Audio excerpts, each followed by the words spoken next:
두 번째 영상입니다. 일본 침몰하는 거하고 한국이 비상하는 거를 보면서 조금 며칠 동안 생각을 해봤어요.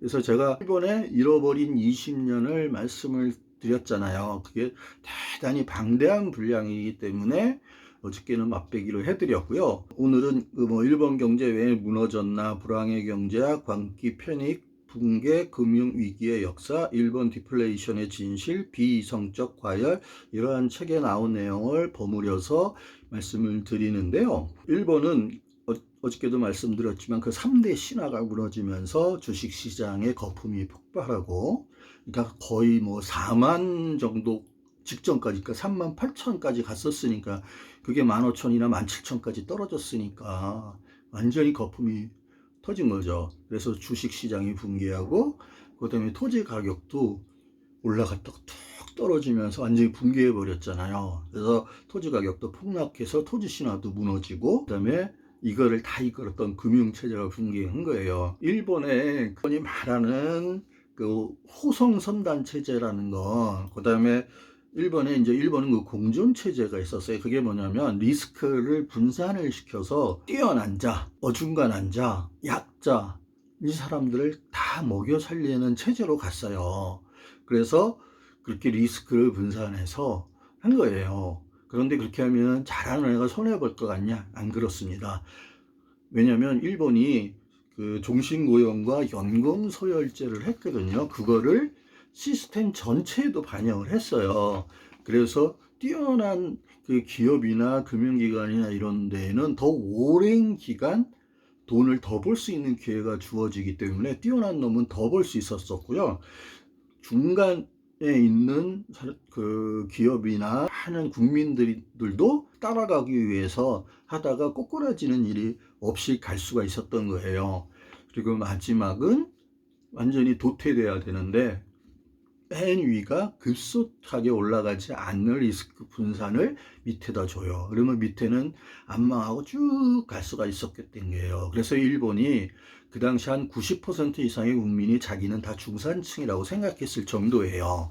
그래서 일본이 사실은 그게 일본을 최고로의 선진국으로 사실 만들었었어요. 3개의 신화를 완전히 뻥튀기 된 신화로 평가익 체제를 만들어서, 그렇게 해가지고 그 평가 차이를 가지고 우리가 흔히 말하면 일종의 레버리지 같은 거하고 비슷한데 체제의 전체적인 레버리지가 되는 거예요. 이거를 분산해서 같이 갈 수 있게 한 거예요. 그런데 이 세계가 무너지니까 어떻게 됐겠습니까? 일본이 버틸 수가 없게 된 거예요. 그래서 당당당당 무너진 거예요. 그런데 일본이 모두가 같이 사는 체제를 하면서 그 자체 내에서는 같이 사는 공존체제를 만들었지만 외부적인 공격에 대한 리스크 관리를 제대로 못하게 된 거예요. 일본이 그런 토지 가격이나 이런 게 높아지면서 뭐를 했냐면 기업들이요, 투자는 안 하고 기술 개발은 안 하고 돈을 빌려서요, 거의 0% 금리가 84년인가 그때부터 시작이 됐어요. 85년인가. 그러니까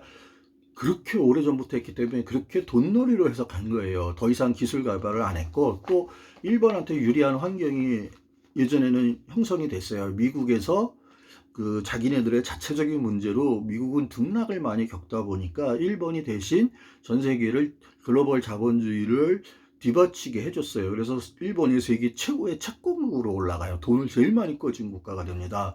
미국은 그렇게 일본을 앞장서서 자기네의 부실함을 조금씩 만회하고 그랬었어요. 그래서 일본이 85년도에요. 미국이 일본을 박살내겠다라는 플라자 합의를 해가지고 일본의 그 환율을 조정을 해서 일본의 수출 경쟁력을 2배 이상 떨어뜨려요. 그럴 때 일본 애들이 뭐라 그랬냐면요, 일본 강요나 이런 놈들이 그랬어요.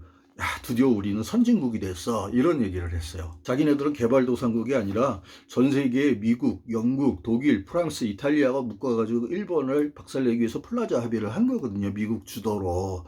그러니까 일본이 얼마나 세면 얘네들이 이렇게 나왔냐고 관료들은 생각을 한 거예요. 그리고 여기서 일본이 충격을 받았지만 4년인가 5년 만에요, 그걸 다 극복해냅니다. 그래가지고 도요타, 소니, 신화가 그때 막 미국을 다 잡은 거예요. 후지필름 이런 것들도 그때 코닥 다 날렸는데 디지털이 나면서 준비를 못 해가지고 망했잖아요. 기술 개발을 등한시하고 그 싼 금리 때문에 초조 금리, 사실상 마이너스 금리 가지고 돈놀이만 한 거예요. 그래서 일본의 기업의 그 경쟁력도 바닥까지 계속 떨어진 거예요. 바닥까지는 아니지만 그 체제가 그 전에 너무 잘해왔기 때문에 그 체제가 그래도 웅고했었어요. 그러니까 일본의 언론들도 형편없어지고 그냥 띵까띵땅하고 같이 산 거예요. 간간히 그냥 관료 비판이나 하고 정치인하고 짜고 관료 비판한다면 뭐 하나 통과시키고 막 이런 식으로 쏘나버리고 막 이랬어요. 그래서 일본 언론도 개판이 됐고 시민단체도 무력해지고 국민들도 무력해졌어요. 길들여졌어요. 그래서 일본이 총체적으로 그렇게 무너진다. 그래서 어떻게 되겠지 신드롬이 나온 거예요. 일본의 그 숙명론에 빠지게 됩니다. 이 세계가 딱 만들어지니까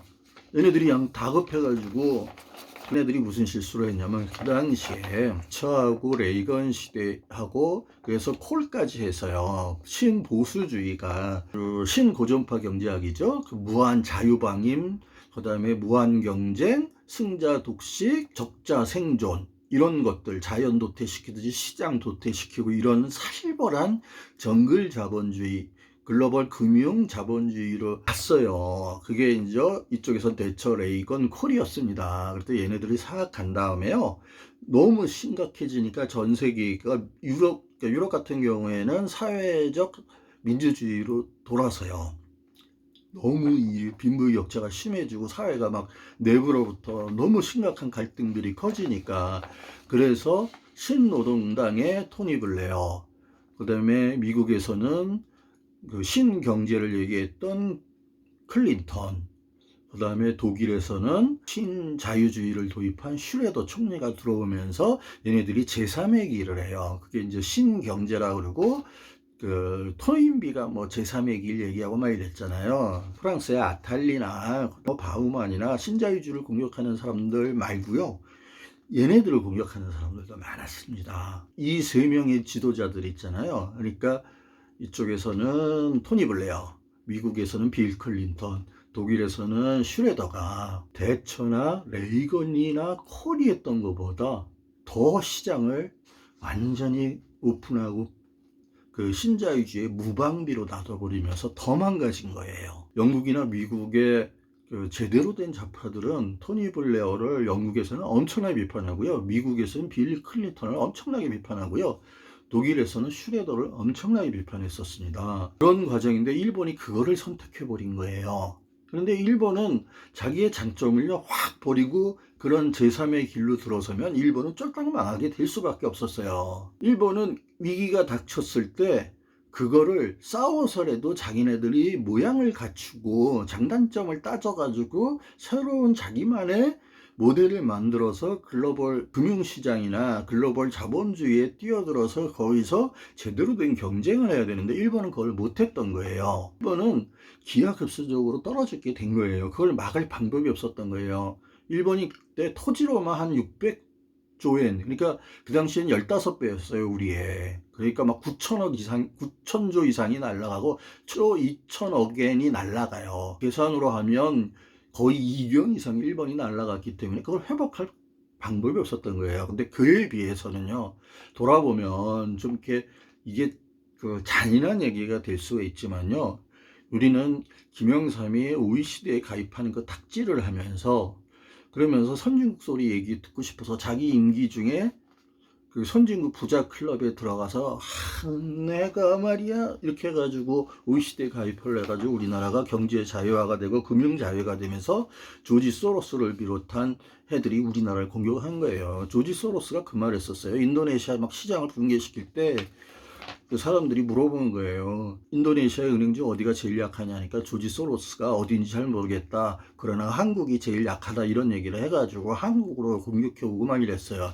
그래서 제가 조지 소로스를 그렇게 비판하는 이유가 그거예요. 우리는 그 김영삼의 그 닥지를 누가 만회했냐면 김대중 대통령이 만회를 했단 말이에요. 우리 국민과 함께 IMF 외환위기로 참 많은 사람이 한계의 상황에 몰리고 저도 그때 학원 운영하다가 학원생의 반 이상이 학원비를 못 내더라고요. 그래서 저도 학원을 접어야 됐었어요. 그렇게 많은 사람이 희생을 거쳤지만 국가 전체적인 차원에서 봤을 때는 우리나라에 쌓여왔던 박정희 시대부터 이 초과 성장, 과대 성장, 불평등 성장을 해오면서 쌓아왔던 비효율적인 체제들이 그래서 자연스럽게 대규모 구조조정과 경제가 건실해지는 그런 효과도 있었어요. 그러니까 참 안타까운 패자는 많이 나왔습니다. 그러나 국가적인 차원에서 봐서는 우리는 IMF 외환 위기를 겪으면서 나름대로의 구조조정을 하면서 이 자생력이 생긴 거예요. 두 번째는 한미 FTA입니다. 노무현 대통령이 그 많은 욕을 먹어가면서도 한미 FTA를 강행한 이유가 그렇게 해야만이 이 글로벌 금융 자본주의에서 이 정글 자본주의에서 정말 그 무한대의 경쟁, 홉스가 말한 만인에 대한 만인의 투쟁, 그 적자 생존, 그다음에 승자 독식에서 버텨내려면 한 번 더 우리는 체질 개선을 해야 된다는 결단을 하고 밀어붙인 거예요. 그 당시에는 무지무지하게 욕을 먹었고 농민부터 시작해서 욕을 먹었으니까. 근데 그거를 했기 때문에 우리나라는 그렇게 두 번의 경험을 거치면서 체질 개선을 할 수 있었던 거예요. 그래서 우리는 지금도 코로나19를 극복해 나가면서 아직까지는 잘 버티고 있습니다. 여기서 그때의 경험을 살려서 잘 벗어나야 됩니다. 이 세 번째까지 우리가 극복하게 되면 우리는 정말 세계적인 어떠한 표준이 될 겁니다. 그리고 국민이 다시 후퇴하는 일이 없게, 민주주의는 완성이 없잖아요. 노무현 대통령이 얘기했듯이. 그래서 언제든지 탈민주화할 수 있습니다. 퇴보할 수 있습니다. 그런 경험을 다시 하지 않기 위해서 꾸준히 깨어 있어야 되고 시민들의 조직된 힘을 가지고 있어야 되고 그것이 관료들과 정부들을 움직이게 만들어야 됩니다. 그래서 우리는 그런 과정을 거치면서 지금의 글로벌 강국으로 떠오르기 시작을 했던 것 같아요. 그래서 이렇게 보면서 그런 생각이 좀 들었습니다. 그래서 오늘은 이 늙어버린 도령이 피사의 사톱으로 쓰러지기 전에 두 편을 이렇게 남겼습니다. 예, 저기 구석에 구독 있어요. 콕콕콕콕 부탁드리겠습니다. 감사합니다.